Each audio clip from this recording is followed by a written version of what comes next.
Mga igsuon, mga anak sa Dios. Sugdan nato kining pamalandong sa usa ka pangutana.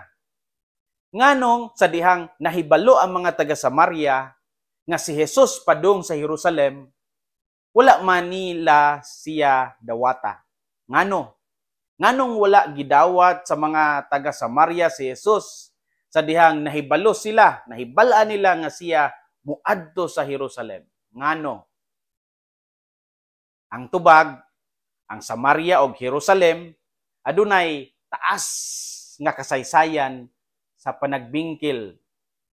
Ang mga Hudiyo ug ang mga Samaritano wala gyud nagkauyon sa ilang lugar aron pagsimba. Ang mga Hudiyo moinsister nga ang tinuod nga pagsimba sa Dios mahitabo sa Jerusalem. Samtang ang mga Samaritano mituo nga ang bukid sa Gerizim mao ang lugar nga gitudlo sa Dios. Tungod niini nga panagbangi ang mga taga Samaria dili nila gusto nga mohatag og respeto sa mga tawo nga padung sa Jerusalem. Kini nga panghitabo dili lang usa ka panagbingkil sa relasyon apan usa ka pagpakita unsa kalisod ang mahimong panaw sa mga tawo nga managlahi ang pananaw o different points of view. Ang atong wala pagdawat kang Hesus sa Samaria nagpasabot na kung ang imong kinabuhi magtutok sa kamatuoran, dili tanan malipay o mudawat nimo. Ang ebanghelyo nato karon nagtudlo nga ang tinuod nga misyon mao ang pagpadayon sa dalan sa Dios bisan pa sa mga pagdumili nga mahimamat. Unsa may mga puntos nga madala nato karong adlaw? Unang punto, dili pa katapusan sa kalibutan kung naay mubabag sa atong dalan. Sa dihang si Jesus wala gidawat sa Samaria ug sa mga tinun-an, ilabi na si Santiago ug si Juan nangasuko. Apan gibuyag sila ni Jesus. Wala gipili ni Jesus ang masuko o manimalos. Sa kultura sa daang kasabutan o sa Old Testament, ang kalayo gikan sa langit simbolo sa paghukom sa Dios. Apan si Jesus nagpakita og bag-o nga pamaagi. Ang paagi sa kaluoy ug pagpailob. Ang iyang misyon dili aron mopatay kundi aron maghatag kinabuhi. Mao nga kung kita makatagamtam og rejection sa pamilya, sa trabaho, bisan gani sa simbahan, ayaw huna-hunaa nga katapusan na nimo o end of the world na. Ang rejection wala magpasabot nga wala tay bili. Sama ni Jesus atong ipadayon ang misyon bisan pa sa pagdumili sa uban. Gingon ni Saint Teresa of Calcutta, God has not called me to be successful, He has called me to be faithful. Sa Binisaya pa, wala ko gitawag sa Dios aron maghimong magmalampuson. Gitawag ko niya aron mahimong matinud-anon. Kini nagpasabot nga ang kalampusan dili mo'y sukod sa panimbahan kundi sa pagkamatinud-anon sa tawag sa Dios. Dili pa katapusan sa kalibutan kung naay mubabag sa atong dalan. Ikaduhang punto, dili ang dalan sa panimalos ang atong pilion kundi ang dalan sa gugma. Ang natural impulse nato kung ma-rejecta, kung dili ka nako, dili sad ko nimo. Bitter kayo. Bahala ka diha, dili ka nako, dili sad ko nimo. Gani ang mga tinun-an gusto nga magpaulan og kalayo. Apan si Jesus nagbadlong nila, gipakita niya nga ang paagi sa Dios dili sama sa paagi sa tao. Mao kini ang mensahe sa ebanghelyo. Ang pagdumili o rejection dili tubagon sa pagdumili usab. Ang iyang dalan padung sa Jerusalem mao ang dalan sa krus. Ug ngadto sa Kalbaryo makita ang pinakadako nga pasundayag sa gugma. Ang kaluoy o gugma mao ang tinuod nga gahom sa Dios, dili ang panimalos. Mao nga kita gitawag usab sa pagpuyo sa gugma bisan kon makasinati ta sa kalisod.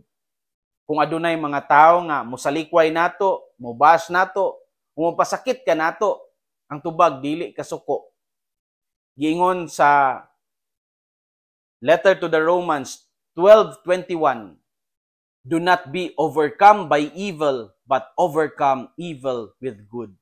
Sa binisaya pa, ayaw pagpabuntog sa dautan, kundili buntuga ang dautan, pinaagi sa kaayo.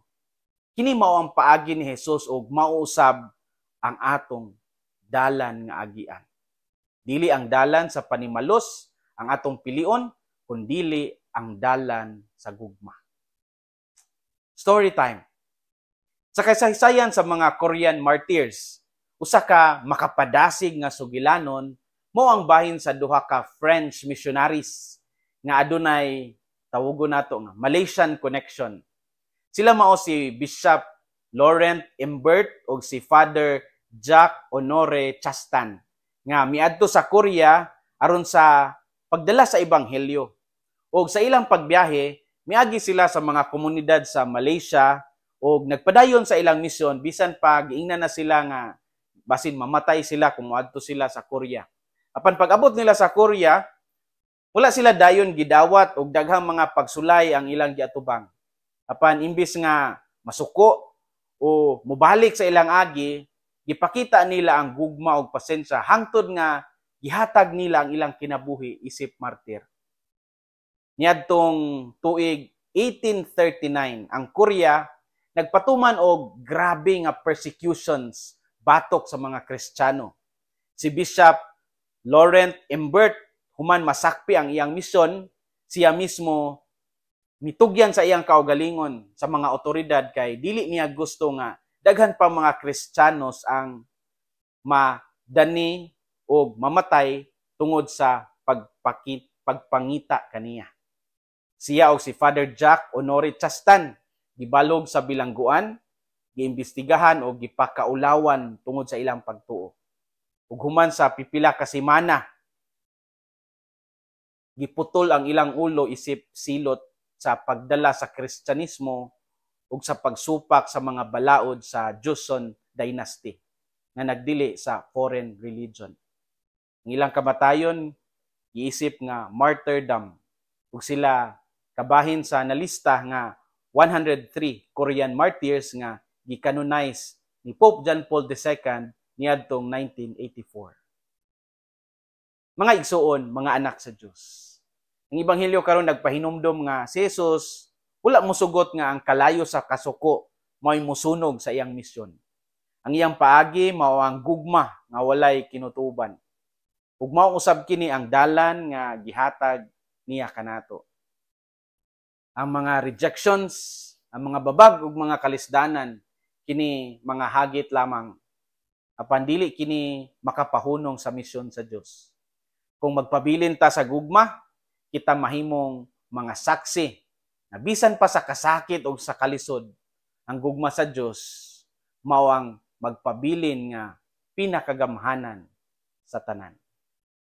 Hinaot nga ang kasing-kasing ni Kristo maghari sa atong mga kasing-kasing. Kini si Father Felmar Castrodes, PLSVD, ang inyong magsisibya sa maayong balita. Gikan dinhi sa Radio Veritas Asia. Hinumdumi ang kinabuhing Kristiyano, kinabuhi sa pagserbisyo.